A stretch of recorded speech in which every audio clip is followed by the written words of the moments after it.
Donald Trump then making history. Why is it such a big deal? Because Americans' game is the National Football League. It represents so much in our country. We've had to make a move back towards masculinity in our nation.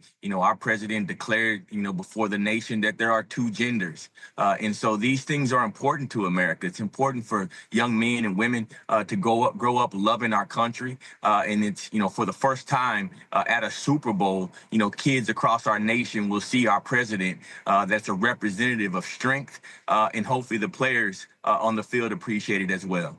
His relationship with the game has been controversial, though, hasn't it, over the years? It has, and that's America. We've had controversy, but I think the American people spoke in November.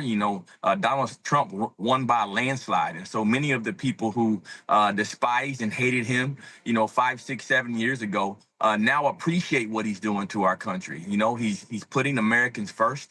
He's going into our government and cleaning us out from all of the corruption that's happening and all the wasted spending that's going on throughout our government. And so the American people appreciate that, and they know what he sacrificed. I mean, this man sat there and took a bullet to the face for this nation and never wavered.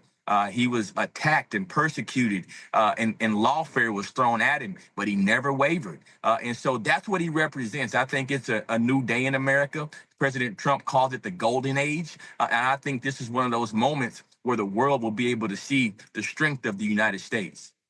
Although we should remember that during his first presidency, he said that NFL owners should fire players, didn't he? Fire players who took the knee protesting against racial injustice. We also know that those signs saying end racism have been taken out of the stadium. What do you make of those comments and that move by the NFL?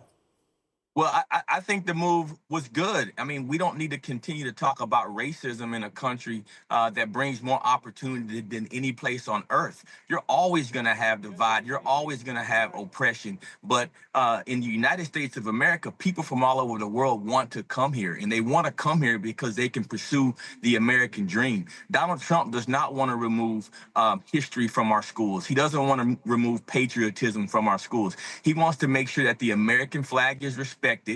And for all of our military men and women that are sacrificing their lives around the world, we need to have their back. And I think that's what he represents more than anything. And you can see it, you can feel it here in the United States. We're more united than we have been in my lifetime. Many would say there's a huge amount of racism still in America.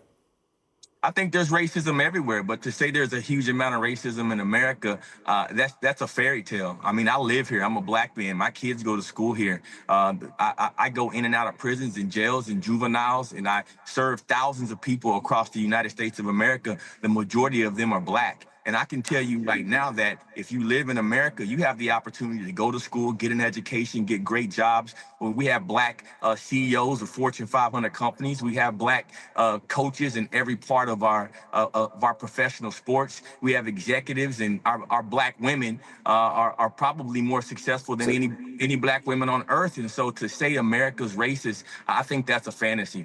So, Jack, do you believe that black people in America have exactly the same opportunities as white Americans? Because we know that Donald Trump recently cancelled programs that encourage diversity, equity and inclusion. You believe that America is equal for all? I know America gives opportunity to everyone, and Donald Trump didn't end programs that brought opportunity. Donald Trump ended programs that separated. And so our DEI policies, and that's the reason why most of our major companies are going away from that. They were prioritizing people based on skin color, based on gender and ideologies, and not based on merit. America is a meritocracy. We go off of merit. And so that's what we need to get back to in our military, in our schools, in our companies. And I think that we have the platform. I think our society and our government is doing an amazing job of getting us back on track. And as a black man, I can tell you, again, there is no other successful place on earth where a person that looks like me can come here and pursue their dreams for their family. It's a fascinating view, Jack. I'd be interested also to know what you think about Donald Trump ending events designed to celebrate Black History Month. That can't be something you agree with, can it? I don't know that to be true. I think that's a fantasy. I know that 3 days ago, Donald Trump made a declaration calling for Black History Month to be celebrated as a national holiday. You should look it up, Google it. You can see Donald Trump's statements right from his mouth. I've attended Black History Month events at the White House. I've watched and seen. We just had a National Football League player that was sworn in as the director and secretary of the housing and urban development in the United States of America, overseeing all the underserved communities in America. Donald Trump attended his swearing in. It was the only swearing in that he's attended. And he did that because he cares. But we don't talk about that in the media. The media wants to try to paint Donald Trump as a racist. If he was a racist, he would not have gotten over 49% of the Hispanic vote. He got over 25% of the Black male vote, the highest Republican in my lifetime in regards of his appeal to the Yeah. minorities of America. That wouldn't Jack, happen if he was racist. Jack, we're running out of time, so we need to talk about the game itself. Who's going to win? Well, on paper, you'd call it the Eagles. I used to play for the Philadelphia Eagles, but I would not go against Patrick Mahomes. I really hope he comes in with a three-peat. It'll be very historic. And I think for him, and I had a chance to play for Andy Reid in Philadelphia. He's a great coach. I would love to see them make history today in front of the entire world.